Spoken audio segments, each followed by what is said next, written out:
continue ma lecture de la Bible, plutôt des prophètes, et par exemple, je tombe sur Osée. Le fameux prophète Osée. Alors, moi, ce que je trouve assez pathétique, c'est les gens qui lisent Osée sans comprendre le contexte dans lequel Osée écrit ou s'exprime. Alors évidemment, ils vont rapporter ce qu'ils lisent à la période qu'ils connaissent. Donc ils ont d'un côté le texte sous les yeux, côté ils ne connaissent pas du tout le contexte historique de Osée, et donc par conséquent, alors le problème c'est que Osée parle de choses qui sont toujours d'actualité aujourd'hui. Il parle d'Israël. Israël, on connaît Israël. Donc le type il lit Osée, on parle d'Israël, il connaît par ailleurs l'État d'Israël et les problèmes que ça pose, et donc il fait la connexion entre les deux, par le nom propre, par le truchement du nom propre. Alors je lis un peu les intertitres qu'a introduit la Bible de l'Alliance biblique universelle au propos d'Osée. Le Seigneur reconnaît Juda et Israël comme son peuple. Alors déjà, le type qui lit ça, il dit qu'est-ce que c'est, Juda et Israël comme son peuple? Ça veut dire quoi? Il ne comprend pas. Israël, la fiancée du Seigneur. Bon. Le Seigneur jugera Éphraïm et Juda de la même façon. Ah bon, ça veut dire quoi? Les gens d'Israël commettent des crimes. Ah bon, qui sont ces gens-là? Israël va être déporté parmi d'autres peuples. Ah oui, mais qui c'est Israël? Les gens d'Israël sont menacés, sont menteurs depuis le début. Le royaume d'Israël va être détruit. Bon, voyez-vous, ces braves pionniers, n'est-ce pas, de 1948, qui ont jugé bon d'appeler le nouvel État Israël, je crois qu'ils ne se rendaient pas compte exactement de ce que ça allait produire au niveau prophétique. Parce qu'à ce moment-là, les gens vont dire, ah ben oui, alors l'État d'Israël, mais on en parle déjà abondamment dans la Bible, dans Osée, dans Isaïe, dans Jérémie, etc. Alors qu'en réalité, l'Israël dont il est question ici, c'est le royaume du Nord, c'est-à-dire le royaume qui a fait sécession avec le royaume de Judée. Bon. Donc, premièrement. Deuxièmement, il y a effectivement la question de réconcilier le royaume d'Israël et le royaume de Judée. Bon, d'accord. Là, on est quand même au 8e siècle, au 7e siècle, avant notre ère. Hein. Bon, on n'est pas ni à l'époque de Jésus, ni à notre époque, a fortiori. Et puis, d'autre part, bon, alors, Israël, la Samarie, la maison de Jacob, tout ça, c'est le monde du Nord. C'est pas le monde de la Judée. Comme d'ailleurs Jésus appartient au monde du Nord, à la Galilée, à Nazareth.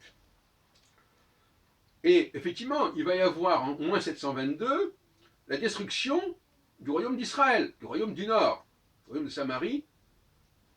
Voilà de quoi on parle. Voilà de quoi Osée parle, soit parce que ça va avoir lieu, et il dit que ça va avoir lieu, soit parce qu'éventuellement ça a déjà eu lieu, et qu'on fait semblant de croire qu'il l'a annoncé. Mais on est quand même au 8e siècle avant notre ère. Donc 8 siècles avant Jésus.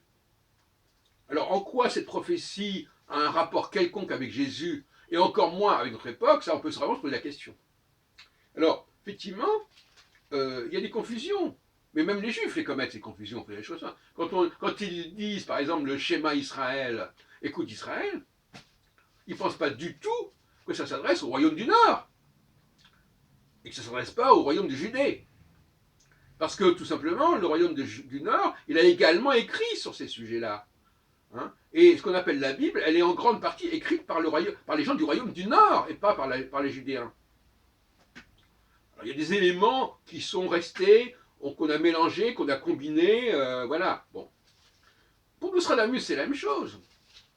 Les gens qui lisent Nostradamus, eh ben, ils ont d'un côté ce qui est écrit dans les centuries, de l'autre côté la situation telle qu'ils la connaissent aujourd'hui. Est-ce qu'ils connaissent la situation de la France à la fin du XVIe siècle? Absolument pas, ils ne connaissent pas grand-chose. Est-ce qu'ils savent qu'il y a des conflits, et quels conflits, entre qui et qui? Ils n'en savent rien. Donc ce sont des ignares qui vont prendre des textes d'une certaine époque, et qui, parce qu'ils ne connaissent pas le contexte de l'époque à laquelle ces textes ont été écrits vont les rapporter à une période autre où effectivement, et c'est là que le bas blesse, où effectivement on parle toujours des mêmes choses. Il y a toujours, le mot Israël existe toujours, le mot France existe toujours, il y a des tas de choses qui existent toujours. Donc puisque ça existe toujours, pourquoi les prophéties d'il y a 500 ans ou d'il y a 2500 ans ne concerneraient-elles pas notre époque, puisqu'on parle des mêmes choses? Voilà leur petit raisonnement, voyez-vous. Bon. Alors c'est comme ça qu'on bâtit des trucs absolument hallucinants.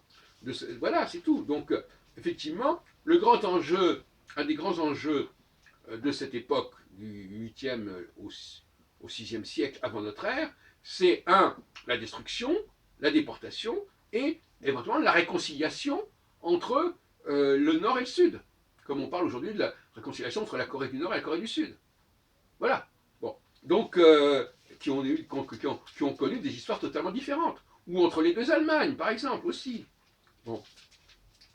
Avec un Berlin qui est à la fois revendiqué par les uns et par les autres, ou aujourd'hui entre les Israéliens et les Palestiniens qui revendiquent tous les deux la capitale de Jérusalem, enfin peu importe. C'est un truc hyper classique, ça s'est toujours produit. Donc, à partir du moment où ça s'est toujours produit, on peut toujours prendre un texte d'une certaine époque et l'actualiser à une autre époque, puisque de toute façon, les mêmes situations reviennent. Et même les acteurs portent les mêmes noms, plus ou moins. Israël existe toujours, donc quand on lit un truc sur Israël, on dit, bah tiens, voilà. Et je crois que c'est très dangereux. Utiliser des textes du 7e siècle pour analyser la situation actuelle, je trouve ça débile, très franchement, complètement débile. Recycler des textes qui datent de cette époque-là même pour la période de Jésus, c'est déjà inacceptable, et encore plus, parce que l'histoire d'Emmanuel, par exemple, ça vaut au 7e, au 8e siècle avant notre ère, avant Jésus. Ça ne vaut pas pour le temps de Jésus. Je l'ai déjà dit ça, je l'ai dit, mais enfin je le répète. Emmanuel, c'est un enfant qui va, quand on dit quand il aura l'âge de raison, avant qu'il n'atteigne l'âge de raison, les États du Nord et du Sud seront anéantis. Voilà ce qui est dit. Que dans Matthieu, on juge bon de mentionner cette histoire d'Emmanuel dans Isaïe à propos de Jésus. Pourquoi? Tout simplement parce que dans les deux cas, il y a un enfant qui est né. Hein? Alors, Emmanuel, il est né, effectivement, Jésus, il est né, et donc on fait un rapprochement. De là à dire que la naissance de Jésus était prévue par Isaïe, alors là évidemment, ça va de soi, n'est-ce pas? Bon, alors que ça n'a rien à voir. D'ailleurs, Jésus ne va pas porter le nom d'Emmanuel. C'est simplement une référence qui est faite comme ça. Et dans Emmanuel, à propos d'Emmanuel, on ne dit jamais qu'il va sauver le peuple hébreu. On dit au contraire que sa naissance, quand il aura atteint 12-13 ans, ça sera la destruction du peuple hébreu, etc. De même, qu'entre parenthèses, quand on dit que Jésus annonce la destruction du temple, dans Matthieu, ou ailleurs, avant qu'une génération ne passe, bon, moi je veux bien le croire, c'est marqué effectivement, mais il est évident que ça a été écrit après la destruction du temple, après 70. Bon, faut pas être complètement naïf, n'est-ce pas? Bon. Donc voilà des prophéties à bon marché. Qu'on attribue à quelqu'un des prophéties pour des événements que l'on connaît, qui sont connus depuis longtemps, ça n'a plus de sens. La prophétie ne fait sens qu'avant que l'événement n'ait eu lieu. Une fois qu'elle a eu lieu, premièrement, elle n'est plus utile puisque l'événement a eu lieu. Deuxièmement, comme l'événement a eu lieu, on peut se poser la question de savoir si la prophétie n'a pas été écrite après l'événement. Voilà. Donc, il ne faut quand même pas jouer trop avec les prophéties. L'historien peut le faire.